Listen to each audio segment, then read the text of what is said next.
pesos, may Filipino style ramen ka na? First time kong kumain ng ramen tas Filipino style pa ang timpla at ang sahog. Approve na approve ang kanilang mga pagkain. Sa sarap at amoy pa lang the best talaga. Talaga namang dadayuhin namin sila. Ay mga mare, we're here at eat ka lang. Maliit na pwesto, soon lalaki din yan. At ramen na Filipino style at ang presyo ay pangmasa. Bacon na may cheese at itlog, grabe, super nakakatakam. Pinoy fan na maraming sahog at may kasamang siomai, the best talaga to.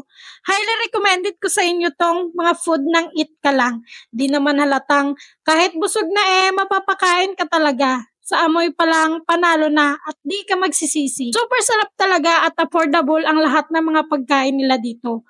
Price pa lang ay pasok na sa bulsa at ang sarap talagang bumalik dito. Kaya sa mga magde-date at gagala dyan nahanap murang pagkain at pasok sa inyong bulsa, dito na kayo sa Italang, na located sa Maricodo, Kumintang Street, corner or Doha Village, Barangay 172, Caloocan City. Malapit at sa baba lang siya ng simbahan ng Diocesan Shrine and Parish of Our Lady of Fatima. Kaya ano pang hinihintay nyo? Come and visit at eat ka lang!